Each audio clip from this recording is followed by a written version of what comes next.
कुछ पाने के लिए कुछ खोना पड़ता है। मैंने भी अपना नींद खोई। किसके लिए? इन लोगों के लिए। এটা শিখিয়ে রেখেছিলাম, এবার ভুলে গেছে গল্প করতে করতে। যাই হোক, we are going to Digha. This is our first girls trip. যাই হোক, বাড়ি থেকে ছেড়েছে। কার কার ফার্স্ট ট্রিপ? আর আমার তো অবশ্যই, আমার তো অফকোর্স। এদিকে ইনি গেছে। ও এনার চারজন, একজন আমাদের এক্সপিরিয়েন্স আছে। জীবনের প্রথম গার্লস ট্রিপ। সারা রাত্রি এক্সাইটমেন্টের চোটে ঘুমাইনি, আর মেয়েরা যাচ্ছি বলে রাতিবেলাতেও ট্রাভেল করিনি। একদম ভোরবেলায় উঠে দীঘার বাসে উঠে পৌঁছালাম দীঘা। আর আমরা যে হোটেলটা বুক করে গেছিলাম সেই হোটেলটা আমাদের পছন্দ হয়নি বলে সোনার বাংলা হোটেলে আমরা ছিলাম। হোটেলে চেক ইন করে ঠোরে স্নান টান করে খেতে এলাম। খাবারে নিয়েছিলাম ভেজ থালি, তার সাথে নিয়েছিলাম ডিম কষা। তারপর আর কি, অফিস থেকে ছুটকারা, সাথে সমুদ্রের হাওয়া খেয়ে দিয়ে ভীষণ ভালো করে ঘুম দিলাম।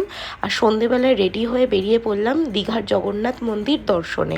আর দীঘাতে মন্দিরটা হওয়ার পর যেহেতু আমি প্রথম গেছি, তো আমার জন্য মন্দিরে এটাই মন্দিরের প্রথম যাওয়া ছিল। একদম পুরীর আদলে মন্দিরটি তৈরি করা, আর ভীষণ বড় জায়গা নিয়ে, আর খুব পরিষ্কার পরিচ্ছন্ন। চারিদিকে সিকিউরিটি ভীষণ ভালোভাবে মেনটেন করা হচ্ছে। তো ফাইনালি আমিও ঢুকে পড়লাম। ওই দেখো দূরে দেখা যাচ্ছে জগন্নাথ, বলরাম, সুভদ্রার মূর্তি। ভেতরে না প্রথমে কেউ কিছু বলেনি যে ক্যামেরা অ্যালাউ নয় বা কিছু। খানিকটা দূর যাওয়ার পর দেখলাম ক্যামেরা অ্যালাউ নয়, তো আমিও বন্ধ করে দিলাম। এই নাম্বারটাতে যদি ফোন করো তাহলে প্রসাদ কখন কি পাওয়া যায় বলে দেবে।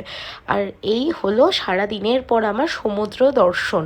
আর আমার না মনে হয় সমুদ্রে ঘুরতে গেলে খিদেটা না একটু বেশি বেশি পায়। দুপুরবেলায় এতগুলো খাবার খাওয়ার পর সন্ধেবেলা আবার আমাদের খিদে পেয়ে গেল।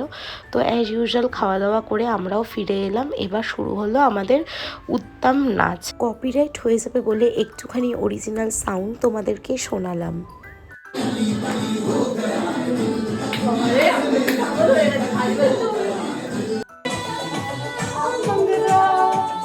24 ঘন্টারও বেশি সময় ধরে আমরা এই যে কজনকে দেখছো কেউ ঘুমায়নি।